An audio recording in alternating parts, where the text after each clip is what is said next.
Bom, recapitulando, na aula 1 a gente viu que todos nós estamos sujeitos à autoridade ou exercemos autoridade, ou algum tipo de autoridade.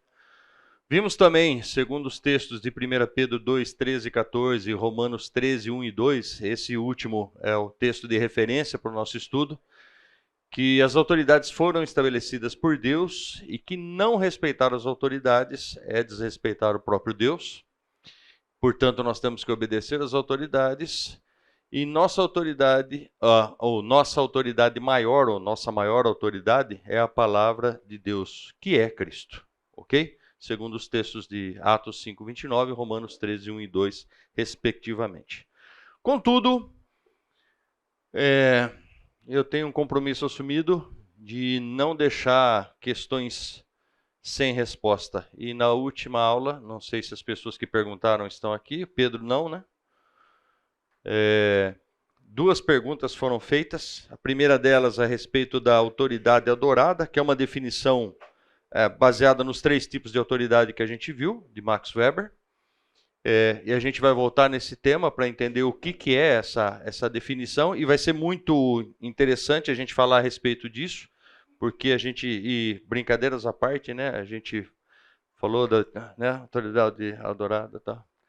Ainda bem que o pessoal da edição são meus camaradas, eles cortam tudo isso, tá? Vai ficar tranquilo. Na aula passada não saiu nenhum nome, nem de Neymar, nem de Jojo Todinho, nem de Felipe Neto. Vocês pode ver no site lá, não tem nada disso. E a segunda é como devo me comportar em caso de viver numa ditadura e correr o risco de dano físico pessoal. Definição de autoridade adorada, ela tem a ver com a autoridade chamada carismática, né? Ou seja, a autoridade baseada em empatia, é adquirida devido à conduta ou comportamento de um indivíduo com relação ao outro, ou seja, é conquistada por meio da empatia. Então essa é a definição aqui. Nada de novo, gente. Como eu disse, as 18 definições que o marketing usa hoje para autoridade são baseadas nas 3 definições de Max Weber. Beleza? Simplesmente isso. Se a gente pode dificultar, para que facilitar, entendeu? Então, essa é a primeira resposta. Uma pena que o Pedro não está aqui. Segunda resposta, né? Ou seja, se eu estiver vivendo numa ditadura, como é que eu devo me comportar? Bom, resposta mais simples é: pergunte para Deus como é que você deve se comportar. Nós, enquanto cristãos, acima dos nossos próprios interesses, está a obediência, beleza? Aquele que guarda os meus mandamentos, esse é o que me ama. Tão simples quanto isso. Mas eu elenquei algumas coisas aí para a gente refletir, né? O povo de Deus viveu 430 anos como escravo. Imagina o que eles pensavam, né? Conhecendo Deus. Pô, peraí, Deus não vai me libertar disso? Gerações viveram ali, desde o nascimento até sua morte, dentro de um período de escravidão. Beleza? E nem por isso Deus os libertou. E chegou um momento que Deus libertou. Ok? Contexto da vinda de Cristo.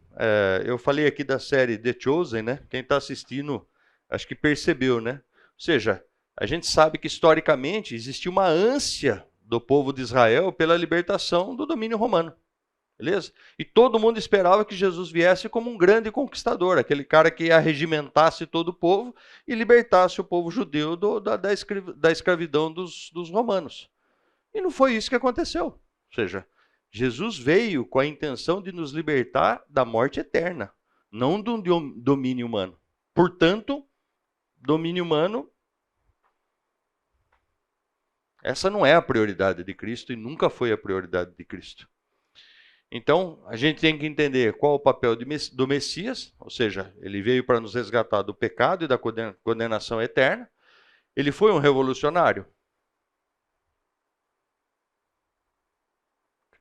Bom dia, tudo bem?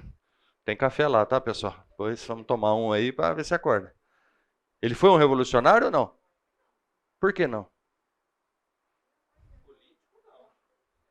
Político não, mas foi um revolucionário ou não?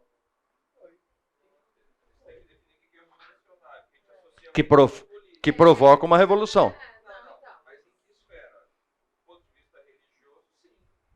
Perfeito.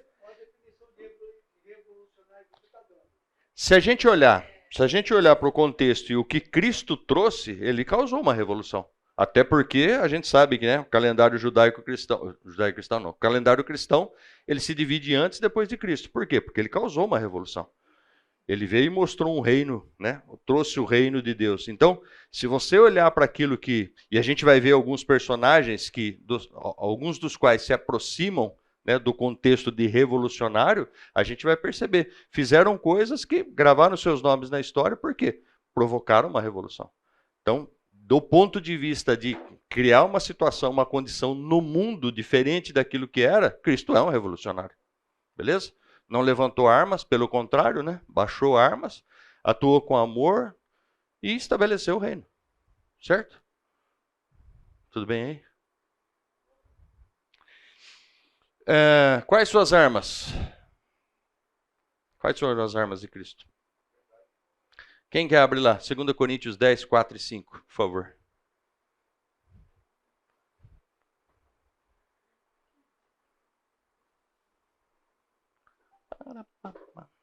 Quem achou pode ler, tá? Voz bem alta, assim. Porque as armas da nossa milícia não são carnais, sim poderosas em Deus, para destruir fortalezas, anulando nossos sofismas. E toda altivez que se levanta contra o conhecimento de Deus, levando cativo todo pensamento à obediência de Cristo. Quais são as armas de Cristo? Quais foram as armas que ele instituiu? Está em cima ali, ó. O maior dos mandamentos e o fim da lei. O que ele está dizendo? Amar Deus sobre todas as coisas, amar o próximo como a ti mesmo. A gente vai ver nas aulas seguintes. Vocês já passaram para imaginar como é que o mundo seria se Adão não tivesse pecado? Eu sei, estou forçando a amizade e eu sei que isso é um exercício muito difícil. Beleza? Mas vamos pensar aqui, vamos fazer um raciocínio rápido. Por que existe um Código Nacional de Trânsito? Por que existe Código Civil? Para quê? Ok. O que significa isso? Para que a gente não se mate. Ou seja, quando a gente olha para as leis estabelecidas por Deus, os 10 mandamentos, o que você está vendo ali? Deus estabelecendo uma condição de convívio social. Por quê? Porque senão os caras se matavam. Entendeu? Se você tira o pecado, se você considera que o povo estabelecido por Deus é um povo que se enxerga enquanto irmãos, que um quer o bem do outro, que todos amam a Deus em primeiro lugar e depois amam seus irmãos, a premissa é: não faço para os outros o que eu não quero para mim e faço para os outros o que eu quero para mim. Precisaria de Código Nacional de Trânsito? Precisaria de Código Civil? Precisaria de 10 mandamentos? Não. Porque o elo perfeito, né? O elo perfeito o que é? O amor. Estaria estabelecido, acabou. Você tem uma sociedade perfeita. E a gente vai ver isso, quer dizer, aqueles que aceitaram a Cristo vão ver isso, beleza? Eu creio. Quando novos céus, nova terra, quando a nova Jerusalém, ou seja, quando chegar o tempo, a gente vai ver exatamente isso. A própria Bíblia fala a respeito disso, né? Nem sol e nem de lua a gente vai precisar. A própria glória do Senhor vai iluminar. Esse é o mundo perfeito que né, Deus teria estabelecido. Ok? Tudo bem, então? E vamos para a aula de hoje. Comentários? Gente, fica à vontade, tá? Isso aqui não é um monólogo, não, tá? Acabei de falar que não tinha problema técnico. Foi. Conteúdo da aula de hoje. O que confere autoridade? Não está repetido, não, assim, né? A revelia, tá? É de propósito. Primeiro, a gente vai ver líderes do mundo. Desculpa. Primeiro a gente vai ver o que confere autoridade, depois a gente vai ver líderes do mundo e a gente vai... Quem já ouviu falar do experimento de Milgram? Tinha que ser você, Lucas. É outro louco que nem eu, fica estudando essas coisas. Depois a gente vai ver outros líderes do mundo e vai ver a onda. Quem já assistiu um filme chamado A Onda, que não é o filme que fala de uma onda gigantesca que varreu a Terra. Não é esse filme, tá? É um filme mais antigo que fala de um experimento... Se eu não me engano, em Jacksonville. É isso? Bom, sei lá, a gente resgata isso. E depois a gente vai ver as conclusões. Tudo bem? Lembrando, nosso objetivo, entender o princípio da autoridade, quem a detém e como devemos proceder diante da autoridade. Como a autoridade pode gerar em nós a esperança. E, na verdade, esse é o fruto maior, né? Lembrando do texto de Romanos, que é a nossa referência, né? Todos devem sujeitar-se às autoridades governamentais, pois não há autoridade que não venha de Deus. As autoridades que existem foram por ele estabelecidas. A autoridade numa pessoa pode ser conferida por diversos meios e contextos, dependendo da natureza da autoridade e do ambiente em que ela é exercida. E aí a gente vai entrar, recordando um pouco da aula passada, mas detalhando o que confere autoridade. Primeiro exemplo, uma posição ou cargo, né? Ou seja, toda organização, ou quase toda organização, né? Não vou generalizar, tem um organograma, beleza? Você está lá numa empresa, você tem um cargo, provavelmente você tem gente acima de você te dando ordem e você está dando ordem para gente abaixo de você, beleza? Lamento os estagiários presentes, né? Mas em suma, já passamos por isso, tudo bem? Então o que estabelece a relação de autoridade aqui são os cargos. Quanto mais para cima você está, mais autoridade você tem, ok? Tudo bem? Claro esse, né? Muito fácil, não é? Conhecimento ou especialização. Lembra que eu falei? Um tipo de autoridade é, cara, esse cara é o papa no assunto, esse cara é referência, esse cara é professor da USP, esse cara, ou seja, o cara tem um título que confere a ele autoridade, por quê? Imagina-se que ele estudou profundamente aquele tema e ele domina aquele assunto.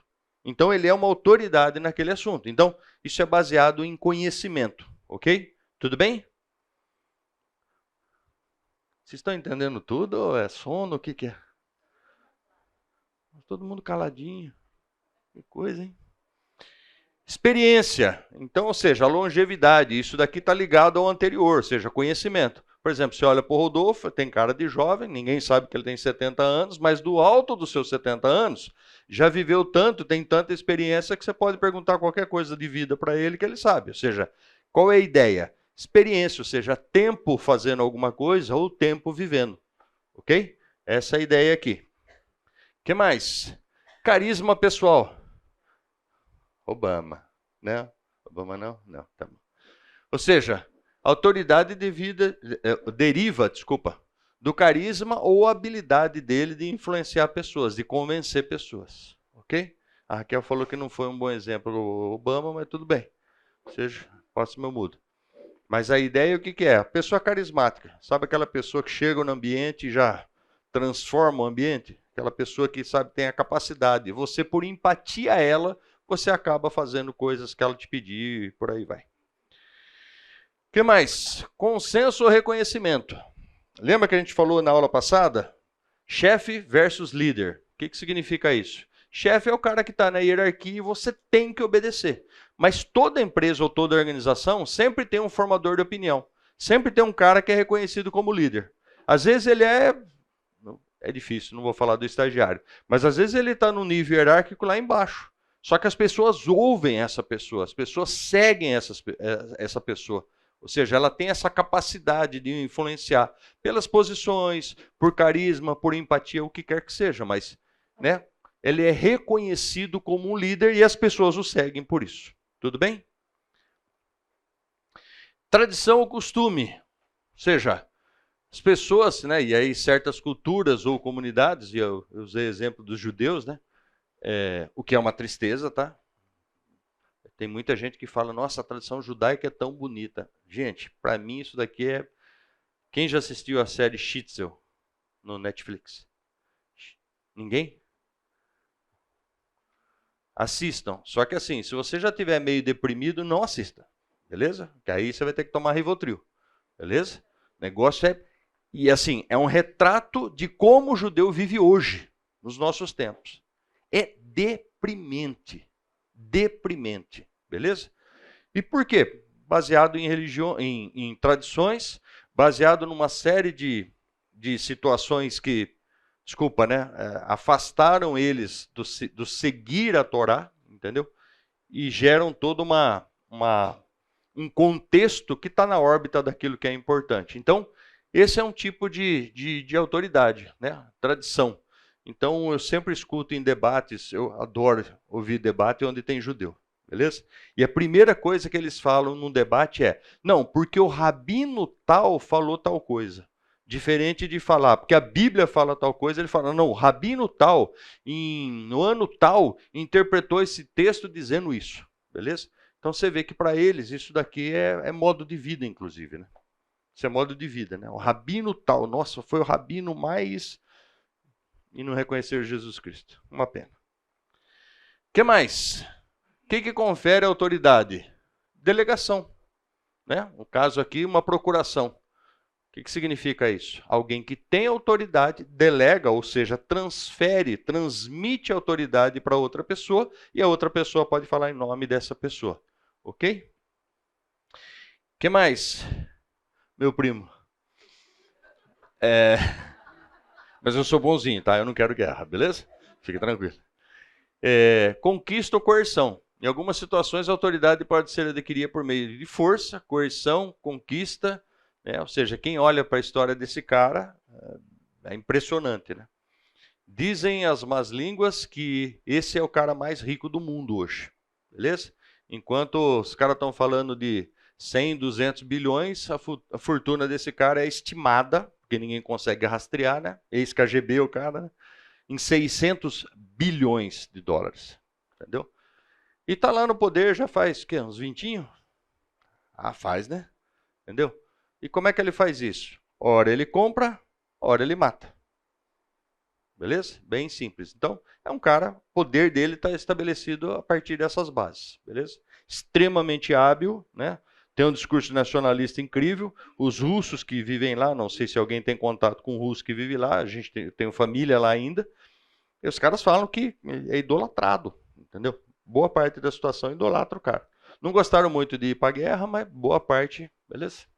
O que mais? É importante notar que a autoridade legítima é geralmente mais eficaz e aceita do que a autoridade imposta. Beleza? E aí a gente vai começar uma discussão que eu confesso para vocês que eu não sei onde vai acabar, mas eu adoro fazer isso, né? Beleza? E essa definição, ou seja, a autoridade adquirida, ela é mais eficaz e aceita do que a autoridade imposta. A gente nota isso especialmente no mundo corporativo, como eu disse, beleza? O líder versus o chefe. Certo, Rafa? Tudo bem? Ou seja, a gente busca seguir ou a gente segue alguém por algum tipo de autoridade que foi delegada a essa pessoa. E aí a gente vai começar a estudar em duas partes, tá? Algumas figuras extremamente notáveis, e antes que vocês me martelem aqui, para o bem e para o mal, beleza? Que tiveram seguidores ou que tiveram autoridade reconhecida. Primeiro deles, Martin Luther King Jr. Esse cara teve toda a comunidade afro-americana seguindo ele, ou seja, se tornou uma referência. Ganhou Nobel da Paz, ganhou a medalha de ouro do Congresso, lógico, depois que morreu, ganhou a medalha presidencial da Liberdade, e foi um cara que fez uma verdadeira revolução sem usar armas nos Estados Unidos. Existem vários filmes e documentários a respeito desse cara, conseguiu arrebanhar muita gente, foi preso, se eu não me engano, 23 vezes, tem impressionante o que esse cara fez, sem levantar uma arma, num país extremamente racista, ou seja, tinha uma condição absurda naquela época, né? A gente está falando nos idos de 50 até 70, né? Ou seja, até 68, na verdade, quando ele foi assassinado. E ele é amplamente conhecido pela luta pelos direitos políticos, através da não violência e desobediência civil, inspirado por suas crenças cristãs e o ativismo não violento de Mahatma Gandhi, ou seja, ele tinha Gandhi como referência. E eles atuavam mais ou menos da mesma forma, sem violência, beleza? Ou seja, então, naquela época você tinha ônibus, então, lugar sentado no ônibus você tinha lugar para branco e lugar para negro, né? E o que eles começaram a fazer? Eles começaram a sentar no lugar dos negros. Você entrava numa loja ou num restaurante, você tinha lugar para atendimento para brancos e para negros. E eles começaram a querer ser atendidos no lugar de branco. E tudo isso sem violência, sem levantar a mão. Beleza? Foram presos, né, 200 vezes e tudo mais. E isso começou a gerar uma centelha de mudança dos direitos civis americanos. E a gente tem a sociedade que a gente tem hoje. Resolveu o problema? A gente ainda tem racismo todo o tempo acontecendo no mundo, beleza? Mas gerou uma mudança extraordinária, beleza? Extraordinária. Tudo bem? Oi. Esqueci de pôr no currículo dele. Pastor Batista. Ok? Cara espetacular. Eu li um documentário, e desculpa, gente, tem uma dificuldade com nomes recente a respeito dele, que na verdade não fala diretamente do Martin Luther King, fala de um outro cara, né, a respeito. Ah, foi o. Não, fala do Malcolm também. O Mordomo da Casa Branca. Quem assistiu? Bacana, hein? Bacana, não é, Laís? Legal.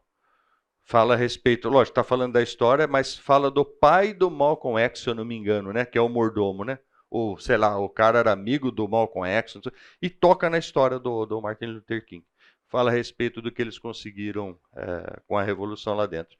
A pergunta é, por que as pessoas seguiram esse cara? Qual a autoridade dele?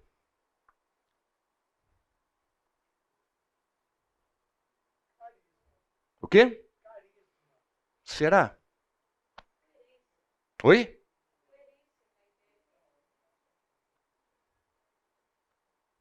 Mas por que seguir um cara desse daqui? O que ele está fazendo que eu me identifico com ele e sigo ele? Que autoridade ele tem para, sei lá, para ser um líder ou para ser reconhecido como um líder? Então vamos guardar. Como é que é? Carisma. O que mais? Quem falou?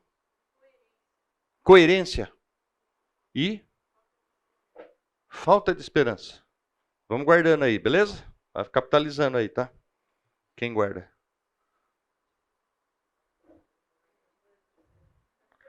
Vamos para o próximo? Mahatma Gandhi. Aquilo lá é o nome dele, tá, gente? Fica tranquilo que... O cara nasceu em 1869, na Índia Britânica, e morreu dia 30 de janeiro de 1948, aos 78 anos, em Nova Delhi, já domínio da Índia. Ele foi um cara que foi para Londres estudar, então tinha, né, o cartão de visitas dele era bem interessante, porque era advogado, político, ativista, escritor, foi presidente do Congresso Nacional Indiano, atuou entre 1919 e 1948, tem livros escritos como The History of My Experiments with Truth, Prêmio Pessoa do ano em 1930, e ele fez basicamente o quê? Oi? Jejum. Jejum, é verdade. Você vê que o bicho, né, magrinho e tal, é muito jejum. Ou seja, o que esse cara fez? Qual foi a atuação dele no mundo? Gente, eu acabei de falar, a referência de Martin Luther King, ou seja, resistência não violenta. Ele se opôs, né, ao domínio dos ingleses sobre a Índia e atuou fortemente para tentar, entre outras coisas, né, resolver os problemas de segregação na Índia. Para quem não sabe, a Índia tem mais de 2.000 dialetos e a sociedade é organizada por castas.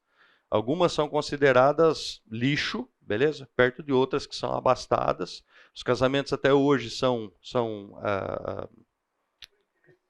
por interesse, são arrumados, né? São ajustados. Então, de vez em quando, a gente vê na televisão, né? O cara de 60 e poucos anos casando com uma menina de 15. Entendeu? E todo mundo acha um absurdo. Isso daí é padrão da cultura dos caras. E Gandhi lutou, entre outras coisas, para tentar quebrar isso, né? Dentro da sociedade indiana, né? Foi um cara extremamente ativo e que nunca levantou uma arma, que nunca, ou seja, lutava por posicionamento através fez greve de fome umas 45 vezes, né? E para tentar sensibilizar o mundo para as mudanças que eles precisavam. Hoje é reconhecido no mundo todo e a pergunta é: qual a autoridade dele? O que fez tanta gente seguir Gandhi e tanta gente como Martin Luther King referenciar Gandhi?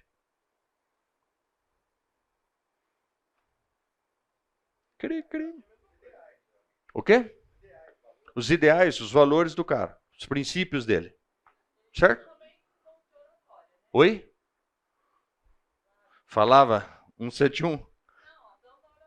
O dom da oratória. Beleza, vamos guardando isso, tudo bem? Mais um, quer dizer, nesse caso uma. Madre Teresa de Calcutá. Se empenhou em ajudar os pobres e criou não, desculpa, a organização que ela faz parte já havia sido criado, mas ela, digamos, deu um baita do empurrão. Está em 139 países a organização dela, que eu não me lembro o nome, tenho que ler aqui, mas em suma, a Congregação das Missionárias da Caridade, beleza? 139 países. E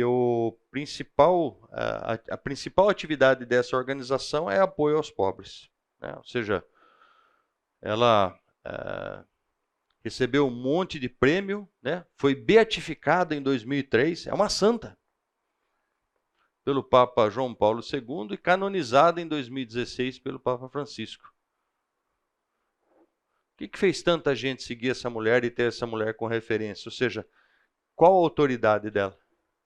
Além de chegar atrasado, atrapalhar a aula, é brincadeira. Vou falar para o seu marido.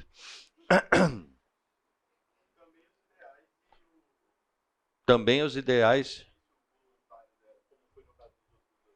É isso? Ou seja, o sacrifício pessoal dela levou outras pessoas a se inspirarem e a seguirem. Né? Se inspirar é forte, né? Acho que fez pessoas se comoverem. Menos. Também. As pessoas se comoveram. Se fosse tão inspirador, teriam outras 300 mil Madre Teresa de Calcutá. Não tem. Tem gente que acha bonito. Tem gente que financia. Tem gente que faz igual. Boa. Boa definição ou não? Todos concordam com o Lucas? Chegamos a um consenso? Então veja. Não? Discorda então. Não, tá valendo, ele não fica magoado. Ele não fica magoado. É um crente maduro, pode falar, de boa. Sim. Sim.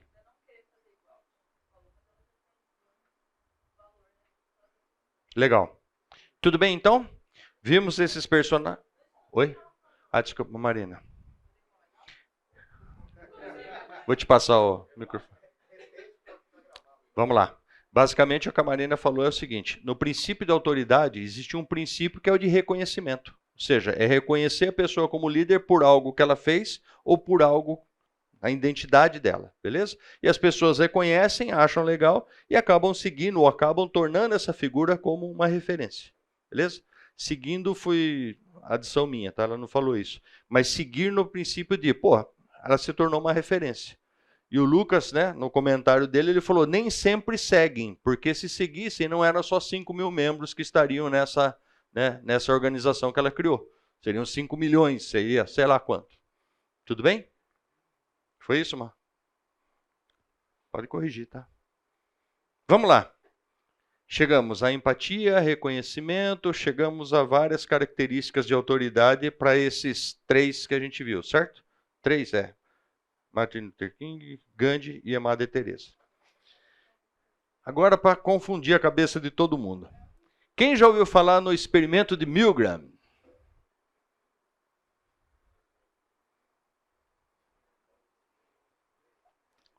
Estão vendo essa maquininha aqui? Isso daqui é uma pulseirinha, tá? Que você usa. Sabe que nem que você vai fazer ultrassom? Passa o gelzinho lá, entendeu?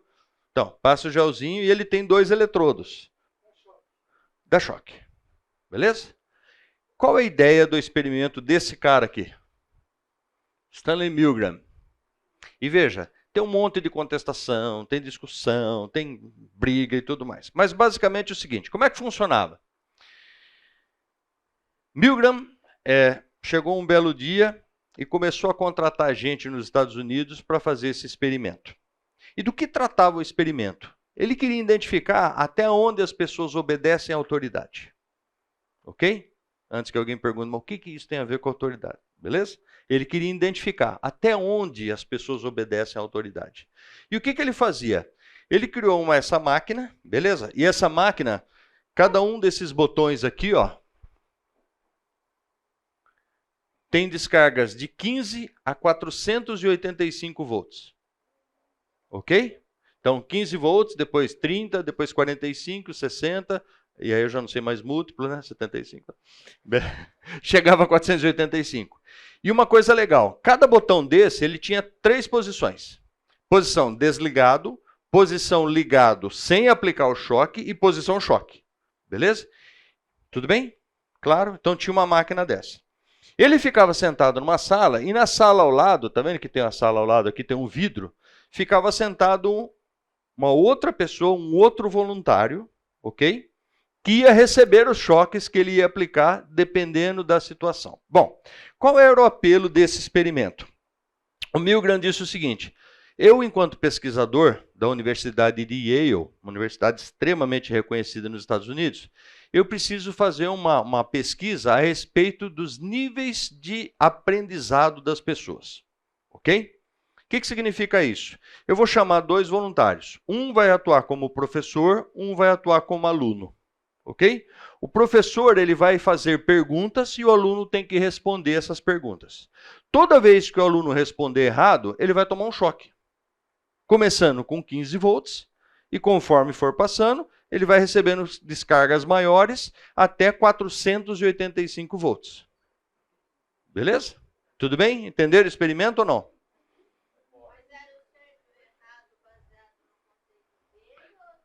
Vou chegar lá. A irmãzinha está preocupada com o choque. Vamos lá. Calma, irmã. Ninguém vai tomar choque aqui. Qual que era a ideia de Milgram? Ele pagava, na época, $4,50 por voluntários. Beleza? Os voluntários chegavam, recebiam orientações e passavam a atuar. Um aqui como professor aplicando o choque e o outro como aluno. Como é que ele identificava o professor e aluno? Ele fazia um sorteio. Beleza? Então, por exemplo, estava lá o Rafa e o Rodolfo. O Rafa caía como aluno. Tem medo de choque, né? Beleza? Ele fazia um sorteio, né? Tirava um papelzinho, 2 papelzinhos, tirava o papelzinho, professor. E o outro aluno. Então o professor ficava na máquina, o aluno ficava lá dentro. Ele prendia o aluno na cadeira, né? Para o cara não desistir, para o cara não sair. Colocava como é que chama? A pulseira. E esse cara recebia choque, beleza? E eles iam contabilizando tudo isso, beleza? Atrás do professor ficava o Milgram, controlando a experiência, beleza? E qual era o apelo para isso? O apelo é até onde o professor vai. Ele vai obedecer ou ele vai agir como humano e vai falar, pô, peraí, eu estou infligindo um sofrimento, beleza? Para um outro ser humano. Ok? Vamos lá. Qual a pegadinha por trás disso? Primeiro, quando ele chamava um voluntário, o voluntário chegava na sala, já existia um outro voluntário lá dentro, que era um ator. Beleza? E os papeizinhos do sorteio, ambos estavam escritos professor. Só que ele falava pro voluntário 1, pega aí o papelzinho. O cara tirava e falava, teacher. E o outro pegava o papelzinho, olhava, mas não mostrava e falava, aluno. Lembre, esse segundo, que era sempre o aluno, ele era um ator. Beleza? Beleza. Quando eles entravam na sala, ele pegava o professor e ia junto na sala do lado, beleza? Colocava o aluno sentado, amarrava esse cara com tiras de couro, colocava, beleza? E falava pro cara, olha, o princípio é o seguinte, ele vai tomar uma descarga elétrica. Mas fica tranquilo, essa descarga não mata ninguém, porque ela é de curta duração, tal, não sei o que. Tudo bem, tudo bem? E aí o aluno muitas vezes falava, não, tudo bem, problema cardíaco, tem problema? Ele falou, você tem problema cardíaco? Não. Eu tive um caso, uma vez aí, o médico só falou que de vez em quando dava uma taquicardia e tal, mas nada grave. Não, pode ficar tranquilo que não dá nada. Tudo isso para ficar na cabeça do professor, ok? Beleza, ele fechava a sala, ia para outra sala. Sentava o professor e explicava para ele, cara, vai ter um painel aqui na sua frente, com o número 1, 2, 3 e 4, ok? Ele vai falar 3 palavras e vai te fazer uma pergunta a respeito de uma dessas palavras. Toda vez que você errar, ele vai aplicar uma descarga elétrica em você, começando com 15 volts.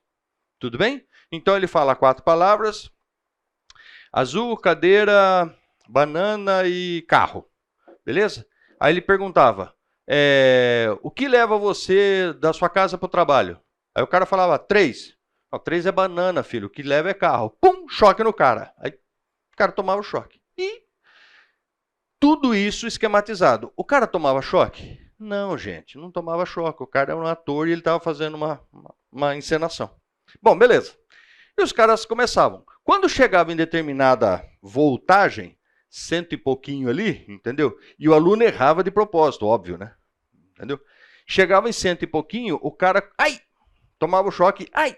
E como é que ele sabia? Porque toda vez que o cara apertava o botão, tinha uma luzinha lá dentro que acendia. Então ele falava, o cara tá apertando. E ele, ai.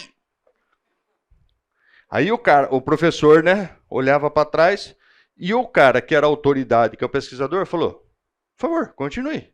Preciso terminar o experimento. Oh, tá bom. E foi. Beleza? Quantos por cento vocês acham que chegou até o fim aplicando choques? Vamos lá, vamos imaginar. Eram 40 pessoas, tá? Hã? Milgram achava que entre 2% e 3% chegariam até 450, não até os 485, porque tem uma coisinha macabra lá, depois eu conto, chegaria até o fim. 2% e 3%. Olha lá. Quantos por cento vocês acham? Quanto? Desculpa, eu ia responder, mas tem intervalo, gente. Vamos lá, gente? Bom, isso daqui é a representação gráfica de como é que era organizado o experimento de Milgram, tá? Então, ó, o aluno aqui, né, fio ligado, ele tinha o teclado para, né, apresentar a resposta. Aqui o professor e aqui é o pesquisador, que é a autoridade sobre esse cara, beleza? Então, algumas... Quem viu na internet e não pode responder, tá, Marcelo? Quantos por cento... 4 alternativas.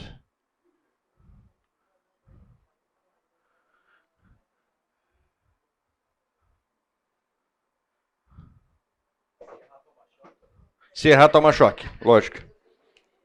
Espera aí, eu trouxe um... Você vai tomar um choque de 1,5 volt.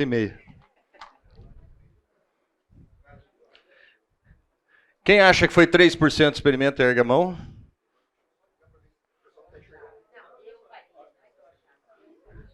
Quem acha que 10%? Tem mais adeptos. 25%? 65%? Isso porque você queria ser o professor, né? Aí que você conhece a pessoa, gente. Tá vendo? 65% das pessoas chegou até a voltagem máxima. E eu, 1960 e alguma coisa, só que, estava falando para o Lucas isso, o experimento foi refeito, acho que em 2005. Mesmo resultado. Sério. O que é mais incrível é que você filma as pessoas depois do experimento e o pesquisador fala para elas, mas por que você deu choque máximo? Ah, porque você mandou. Não, tudo bem, mas você não está vendo que o cara está gritando do outro lado? E chega um determinado ponto, o cara começa a gritar mesmo. Não, para, não quero mais, eu não aguento mais. Não, eu estou passando mal, me tira daqui. E aí o professor olha para o pesquisador fala, continua. Eu tenho que terminar a pesquisa. E o cara continua. Fala, Pierre.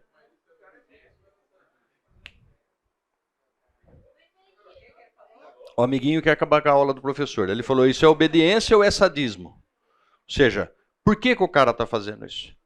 E é incrível a reação dos caras. Tem um cara lá, inclusive, que ele começa a bater boca com o pesquisador.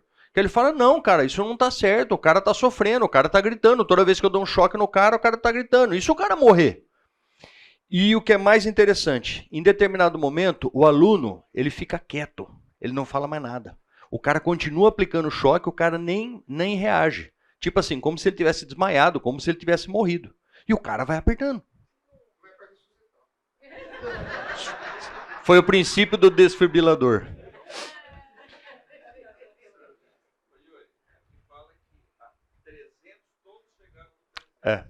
Todos chegaram a 300. Gente, vamos lá. Só para vocês entenderem, tá? Choque de tomada, 110 ou 220. Os caras chegaram no 300, 100%. Imagina no 400 lá vai fumaça. Ah, e uma coisa que eu não falei, que é interessantíssima. Vocês estão vendo esses 3 últimos botões aqui? Estão vendo esses 3 aqui? Ó, de 435 a 450. Esses 3 últimos aqui, todos os botões, eles são organizados por tipo. Então, por exemplo, ele começa brando, médio, alto, extremo, perigoso e aqui X, X, X. Justamente, tipo assim, não sei o que vai acontecer se você aplicar esse choque no cara. E a galera, é muito bacana. Procura na internet depois, ou acho que no YouTube tem. Não, bacana, desculpa, não bacana. Tô...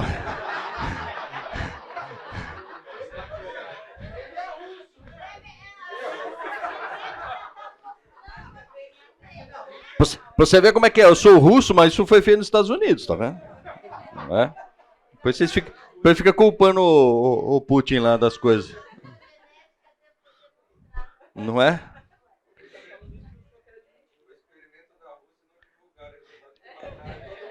Não, inclusive o pesquisador. Não deu para saber. Gente, por que a gente está falando desse experimento? A pergunta é, o que a autoridade pode causar nas pessoas? Como é que as pessoas enxergam a autoridade? E veja, isso daqui é só a introdução para a gente falar de outras figuras da humanidade que foram líderes, que tiveram autoridade e que foram seguidas. E para o Lucas não ficar decepcionado, primeiro deles, Gengis Khan. Para quem não sabe, o nome dele não é Gengis, e Khan, na verdade, essa palavra aqui é um título, tá? É como se fosse rei ou como se fosse o governante de um clã. Tudo bem? Então, o nome desse cara aqui é um nomezinho meio difícil. Ele nasceu em 1162, aproximadamente, por quê? Os mongóis, eles não registravam, eles não tinham sequer escrita, beleza? A comunicação deles era só verbal. Então, eles não têm registro de nascimento de ninguém, ou não tinham registro de nascimento de ninguém, ok? Esse cara matou 4 milhões de vítimas. E a vida dele começou legal. Com 15 anos, ele matou um meio-irmão dele. Por quê? Porque o cara disse que estava afim da menina que ele estava de olho. Meteu uma flechada no moleque. Com 15 anos. Aos 20 anos, ele já era um líder. Ou seja, ele já estava liderando o clã dele. E existem suspeitas que ele matou um filho sobre o qual pairavam dúvidas. Por quê? Naquela época, era muito comum que os clãs entre si ficassem disputando as mulheres. Beleza? Isso era uma forma de você provocar o seu rival e de você fazê-lo passar vergonha. Então o que acontecia? Um cara de um clã saía aqui e sequestrava a mulher do outro clã. E sequestraram a mulher dele. E a mulher dele voltou grávida. E aí pairava dúvida se esse filho era realmente dele e em determinado momento o menino morreu envenenado. Beleza? Suspeita-se que foi o próprio cidadão que fez isso. O que ele fez? Extremamente violento. As pessoas tinham medo de falar com esse cara. Por quê? Porque ele matava todo mundo. Beleza? Basicamente isso. Matou quase 4 milhões de pessoas e fez o que é o chamado Império Mongol. Eles tinham um pequeno território e quando você olha o que ele conquistou, e no tempo, ou seja, quanto tempo demorou para isso, é impressionante. E todos os outros clãs seguiam esse cara. Esse cara era referência para eles de autoridade. Beleza? Ah, ok, porque ele matava todo mundo? Será?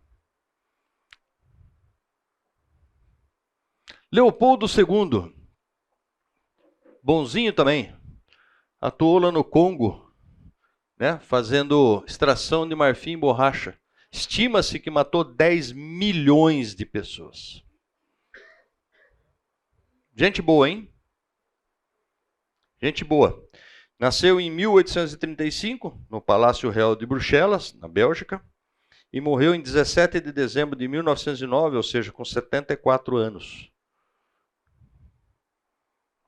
Tinha muita gente seguindo esse cara. Porque, desculpa, né? Ninguém mata sozinho 10 milhões, né? Em 74 anos, se ele matasse um por dia, não ia dar. Outro.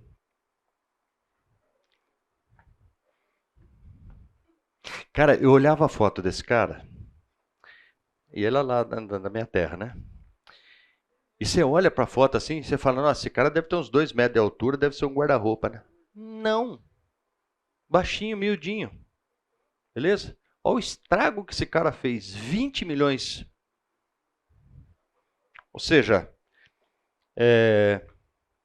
além de tudo, a informação mais né, tosca, né? 100 pessoas morreram no funeral dele. Pisoteadas, pressionadas contra paredes e grades. Por quê? Porque todo mundo queria participar desse cara.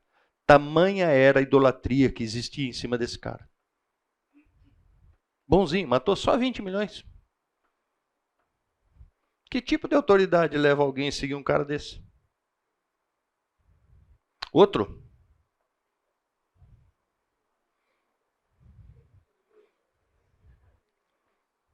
$70 milhões de vítimas. Só para lembrar, quanto que é no Holocausto, Marcelo? 52? Segunda Guerra inteira? 52 milhões. Esse cara matou mais gente. Tudo bem que lá na terra dele, fala para você, né? Sai gente pro ladrão, né? De tanta gente, mas 70 milhões, cara. Detalhe, até hoje é idolatrado na China. Até hoje. Maior líder que a China já teve. Foi quem fez a China como a China é hoje, a potência que a China. Matando. Oi. Olha, alguém presta atenção na aula, hein?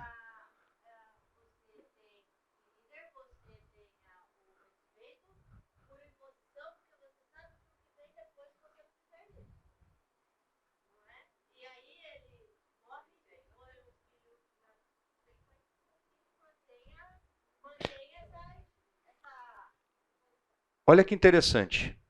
Sim, mesmo que boa parte desses líderes tenha atuado com coerção, com força, com ameaça, são idolatrados. Esse é idolatrado até hoje.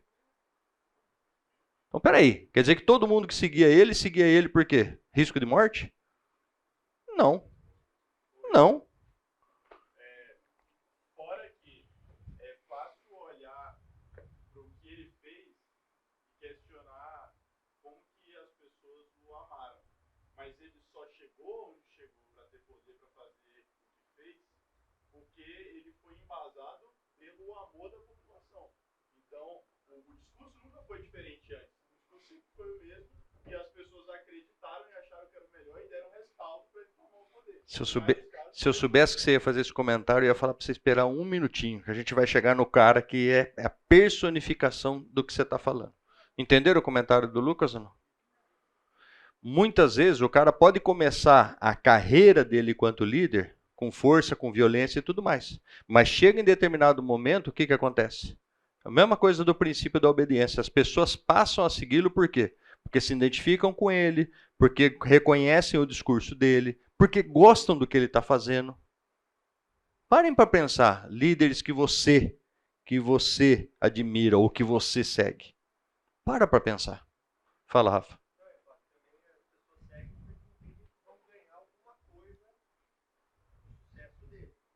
Não é? Vou navegar nessa onda, né? Não vou seguir. Não, irmã, não pode. Política aqui não pode. Vamos lá. Pol Pot, outro cara, né? Khmer Vermelho lá no Camboja. Esse foi mais tranquilo, né? Só 2 milhões só. Entendeu? Gente boa. Foi gente boa. E agora, cereja do bolo. Personificação do mal. O capeta na terra. Tentou acabar com os judeus. Quem já estudou a história desse cara aqui, por curiosidade? Pierre. Como é que era a personalidade dele, Pierre? Um cara firme, um cara forte, um cara líder. Isso? Dizem que ele tinha dificuldade de falar. Opa!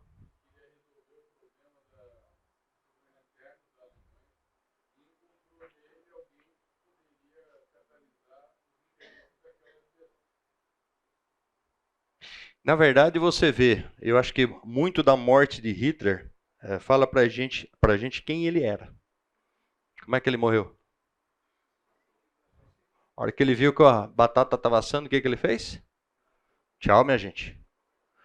Olha só, principal instigador da Segunda Guerra. Foi ele que provocou a Segunda Guerra.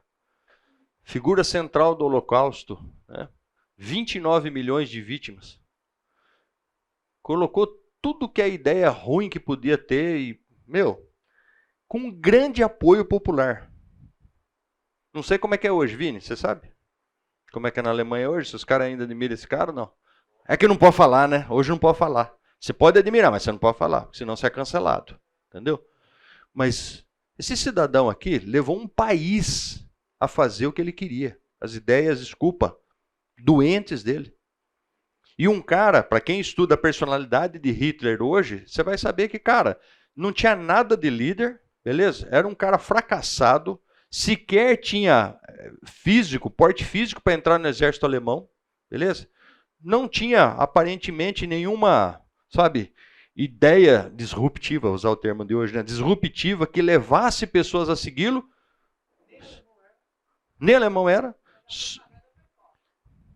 Ué? Cadê a moça do marketing?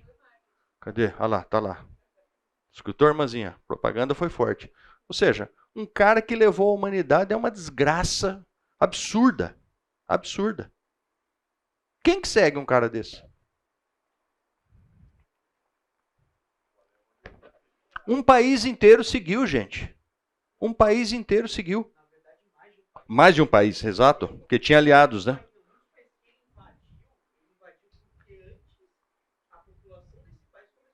Olha lá. Na Áustria, primeiro ele minou o governo austríaco com o Partido Nazista lá dentro, e ele só invadiu a Áustria depois que o Partido Nazista já era forte na Áustria. Tá vendo? República Tcheca. Na França houve problema da Síria. Itália. A Itália já tinha Rússia. Rússia não, Rússia estava com. Mas em suma. Meus primos lá, né? O inverno russo que ajudou ele. Isso pode acontecer de novo?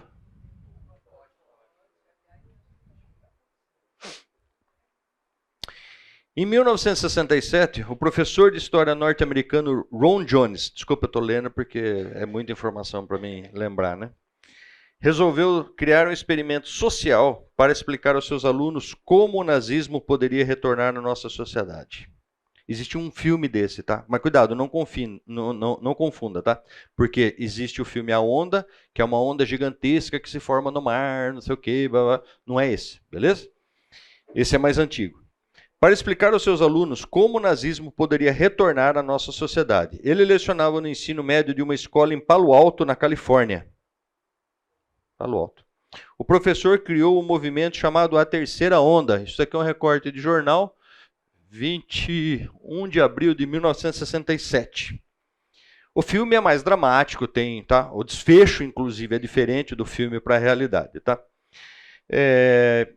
Ele conseguiu convencer os estudantes de combater a democracia e a ideia de individualidade. Embora os eventos mais violentos representados no filme sejam ficcionais, o caso na época provocou um escândalo nacional. O experimento surgiu da incapacidade do professor de responder aos questionamentos de seus alunos sobre como o povo alemão teria sido capaz de apoiar as atrocidades nazistas. Olha que interessante. O filme, ele se passa na Alemanha, tá? Por isso que é ficção. E óbvio que os caras fizeram isso de propósito, né? Tá vendo? Ó, tá vendo? Um povo que falou que nunca mais, tal, não sei o que. Beleza. No período de uma semana, Jones transformou sua classe de 30 alunos em um verdadeiro movimento fascista. Os alunos vestiam o uniforme do movimento, faziam uma saudação, foram doutrinados ideologicamente. Começando com um simples exercício de como sentar-se apropriadamente nas carteiras, Jones passou a impor-se como uma figura autoritária em sala de aula. Os mais altos valores por ele defendidos passaram a ser comunidade, força e, sobretudo, disciplina. Em menos de 3 dias, Jones não apenas percebeu o aumento da eficiência da sua turma, como o número de presentes e interessados se ampliou. Muitos jovens desejavam ingressar na comunidade que ele havia criado. O nome escolhido pelo professor para o grupo foi a Terceira Onda, numa referência à crença mítica de que a terceira onda de uma maré é sempre a mais forte. Ao chegar quinta-feira, Jones percebeu que o experimento estava fugindo do seu controle, com jovens apresentando-lhe denúncias uns contra os outros. Eles acreditavam que certos colegas não se dedicavam satisfatoriamente aos preceitos da terceira onda. O professor anunciou então que todos fariam um comício no dia seguinte. Ron Jones chegou a afirmar que eles eram apenas uma pequena parte de um movimento de amplitude nacional. O movimento já contava com um candidato à presidência, o qual faria um discurso em cadeia de televisão. Na sexta-feira, enquanto os militantes juvenis aguardavam um sinal de transmissão que jamais viria, Jones revelou-lhes que todos haviam participado de uma experiência sobre como o fascismo poderia triunfar no seio de uma sociedade. Vocês ouviram? Uma semana. Já tinha gente de outras turmas, que não da turma dele, que queriam fazer parte daquilo. Oi? Numa sala de aula. Aí, quando a gente olha para a história de Hitler, se eu não me engano, começou na boemia. Começou na noite, ou seja, nos encontros que os caras estavam lá bebendo e começaram a conversar esse tipo de coisa. Aí tinha alguém do partido, não, pô, gostei de sua ideia. Tal. Menos de uma semana, o cara conseguiu condicionar uma turma toda a ponto de fazer com que outros membros de outras turmas quisessem participar daquilo. Ideias fascistas. O que deu início ao que Hitler fez. Ah, não dá para acontecer de novo. A pergunta é, o que nos move em obediência a um tipo de autoridade?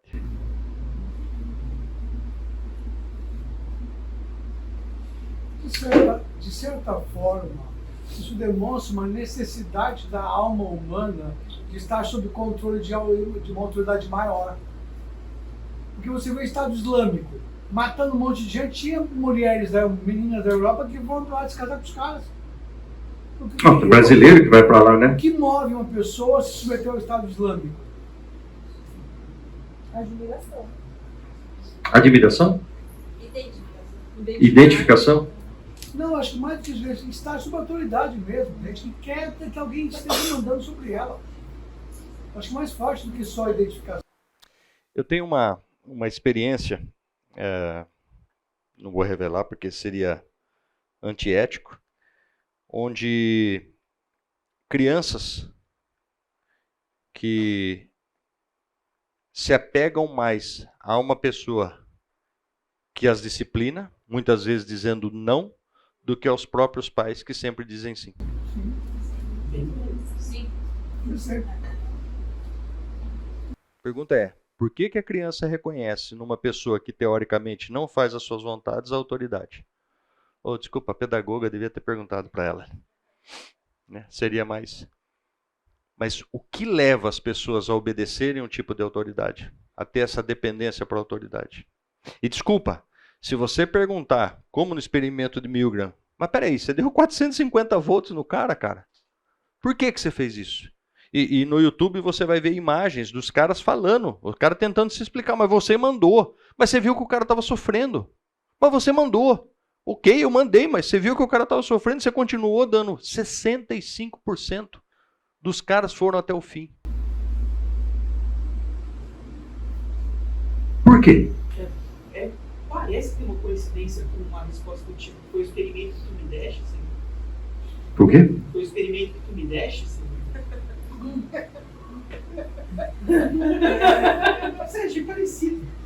Como foi a mulher que tu me deste, a pessoa, uma minha. Nossa, que profundo. Eu achei que ele ficou falando assim. Por que esse nível de obediência?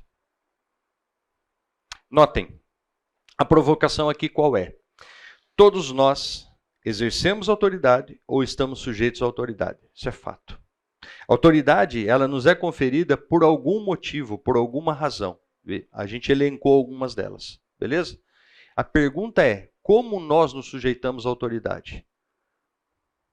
E o que a gente vê no experimento, e eu convido vocês a que vejam isso no YouTube, são as explicações que as pessoas dão para terem obedecido. Quando eu olho para um Hitler, quando eu olho para esses caras que conseguiram levar milhões de pessoas a crerem nas coisas que eles criam, mesmo sendo loucura, mesmo sendo tragédia, eu fico me perguntando, falo, cara, mas peraí, como assim? Como ele conseguiu mover tanta gente? Como um professor conseguiu em 3 dias mudar a cabeça desses alunos?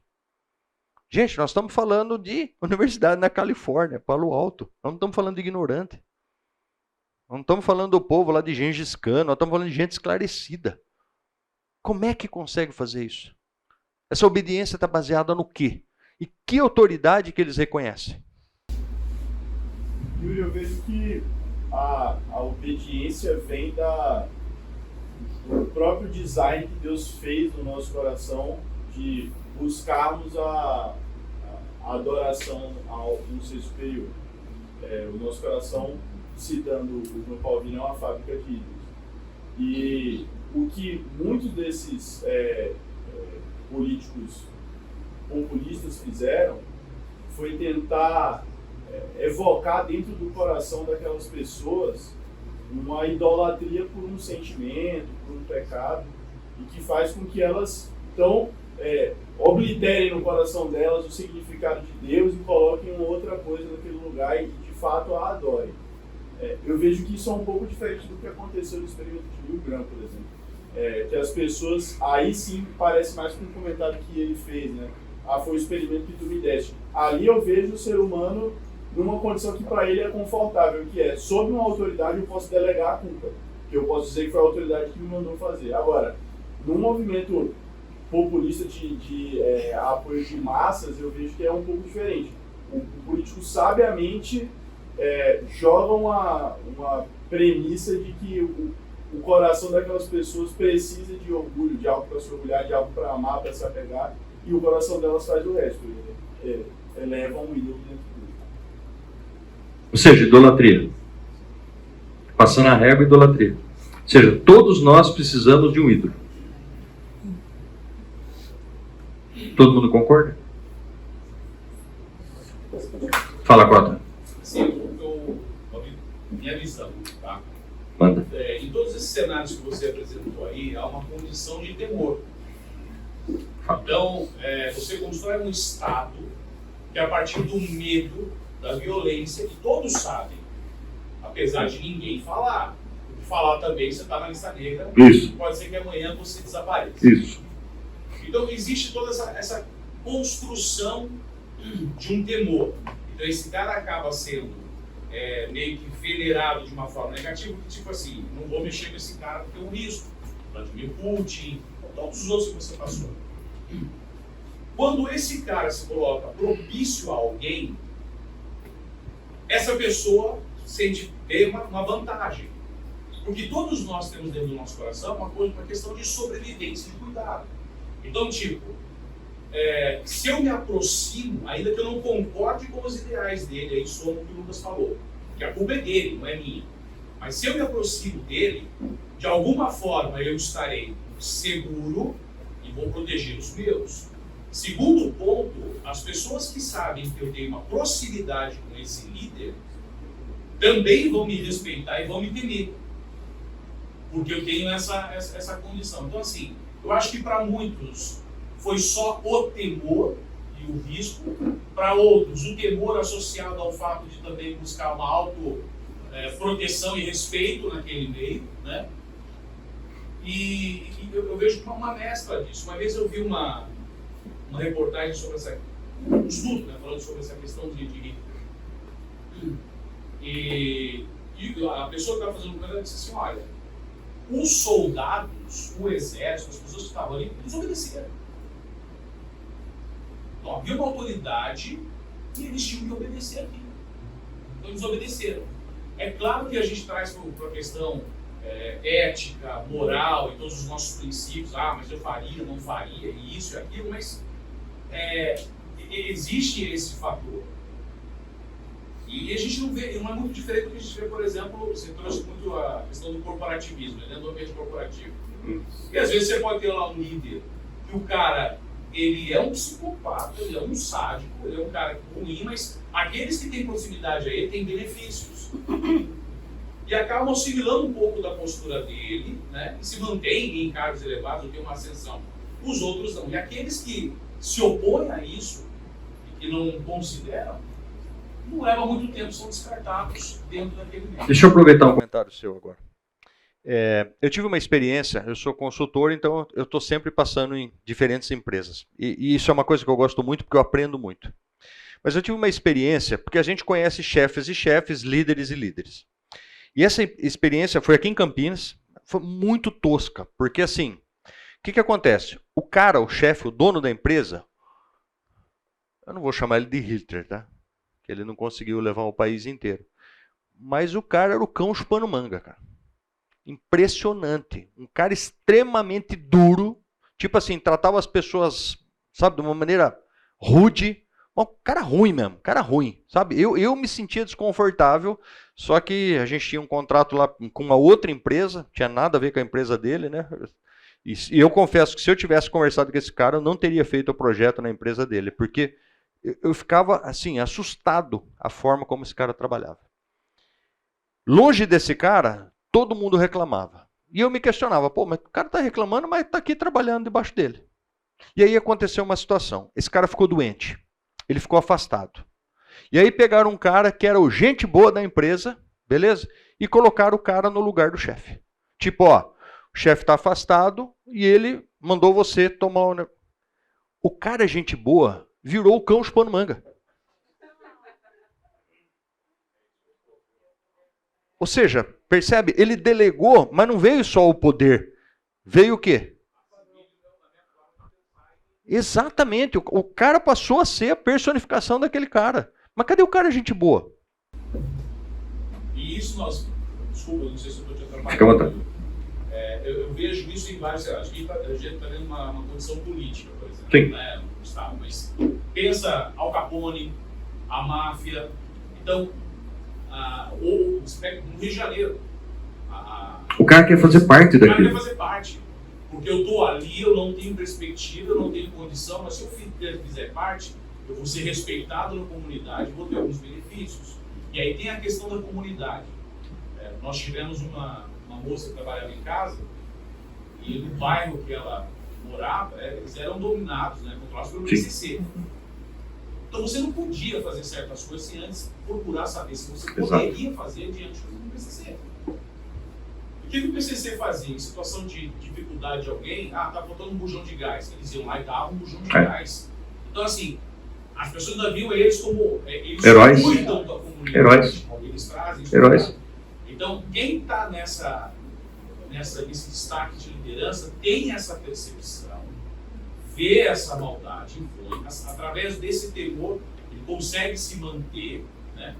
E existem esses ganhos. Agora, aqueles que seguem podem seguir por objetivos e benefícios diferentes. E você me fez lembrar da La Casa de Papel. Quem assistiu? Quem torceu para os bandidos? Não mente. Olha só, a gente vive uma condição hoje no mundo que o cara apresenta o bandido como sendo gente boa, e você torce por ele. Você torce por ele. Eu estava vendo, tem uma série, comentei acho que ontem, estava na televisão, apareceu a série do Loki. Beleza? O Deus da mentira. A negada torce por ele. Eu elenquei aqui três motivações, né, que nos levam a seguir esse tipo de autoridade. Primeiro, idolatria. Ou seja, o nosso coração necessita idolatrar alguém. E aqui eu quero fazer um outro parênteses para comentar. Há muito tempo lá em São Paulo, eu não vou lembrar o nome do cidadão, nem partido, nem nada, tá? E esse não é o âmago da questão. E o cara estava envolvido numa condição de roubo e tinha sido provado, só que o cara estava, sabe, brigando nas 239 instâncias que tem na lei do Brasil, beleza? E eu estava num restaurante com um grupo do trabalho e chegou esse cara. Beleza? E eu sabia que era o cara, né? E ele chegou. Então chega, ele era vereador de São Paulo. Pompa e circunstância. Para o carro na frente, desce o segurança, abre a porta pro cara, o cara desce, olhando todo mundo por cima, tal, não sei o que, babá. E, gente, os caras dentro do restaurante, indo lá pedir a benção pro cara. Eu vi gente pedindo autógrafo pro cara. Vereador de São Paulo. Condenado, ou seja, já sabia que existia. Cara, desculpa, isso só pode ser idolatria. O cara tem, você tem que estar num nível de imbecilidade para, sabe, gostar ou idolatrar um cara daquele que eu não consigo entender. Não consigo entender. Aquilo, sabe, eu falei, meu Deus, onde a gente chegou, velho? Onde a gente chegou? Fala, Pierre. Yuri, a palavra ela nos alerta. Né? Sim. O nosso coração é extremamente corrupto. Então, todos esses aspectos estão ligados à corrupção de um coração. Vou dar um exemplo de Hitler. Hitler ele tentou entrar na academia de artes por 2 vezes, falhou. Ele começou no exército, ele se alistou no exército, ganhou uma moeda por bravura na Primeira Guerra Mundial. E quando ele volta a trabalhar no Partido Nazista na área de propaganda. Então lá ele desenvolve os seus skills e Hitler tinha uma oratória fantástica.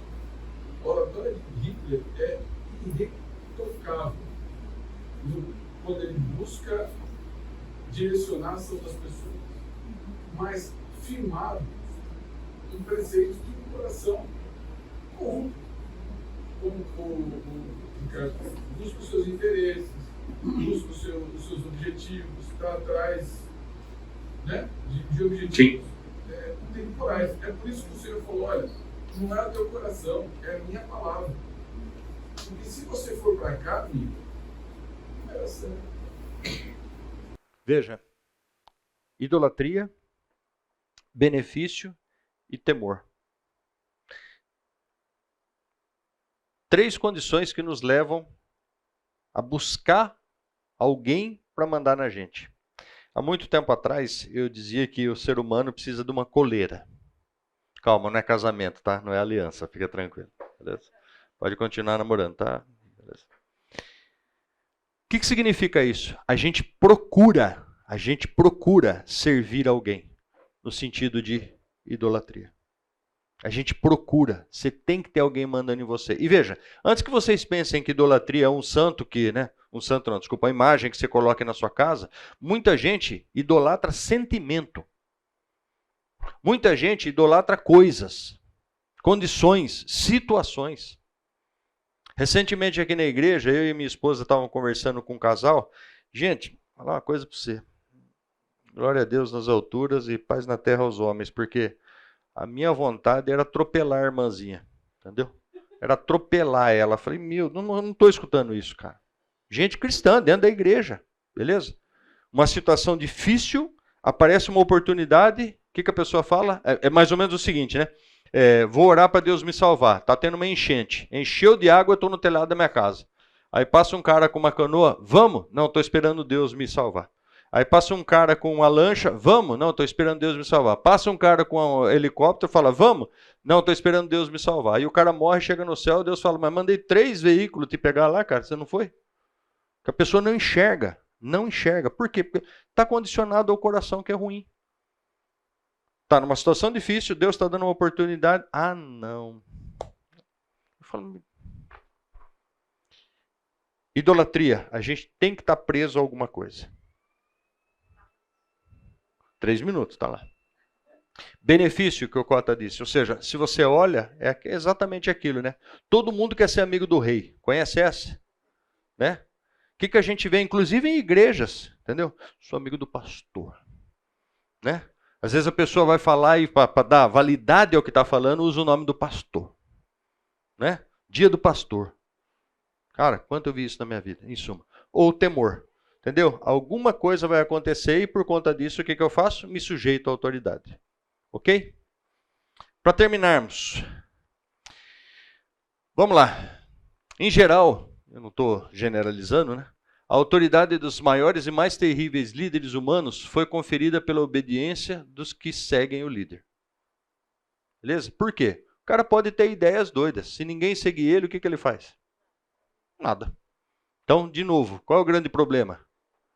Quando ele começa a colocar gente debaixo dele e essas pessoas começam a apoiá-lo, começam a dar força para ele. Muitas vezes a autoridade não é instituída pelo bem comum ou por algo bom. Ou seja, a gente viu ali que boa parte desses líderes, a autoridade deles saía da onde? Coração corrompido, como Pierre falou. E a obediência do ser humano suplanta o seu cuidado com o próximo. Experimento de Milgram. Eu obedeço até onde? Bora.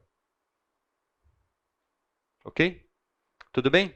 Isso é só o pano de fundo para a próxima aula. E agora sim, vamos orar? Senhor, louvamos o teu nome, ó Deus. Pedimos que o Senhor nos dê sabedoria, ó Deus. E nos deixe alertas, ó Pai, a respeito do nosso coração que é pecaminoso. Que a nossa única referência, ó Deus, que o centro, Deus, das nossas atenções, do nosso desejo de seguir e de imitar, seja o Senhor Jesus, ó Pai. Louvamos o teu nome e te agradecemos por esse tempo, pedindo a tua orientação e a tua instrução no nome de Jesus. Amém. Obrigado, gente. Até domingo.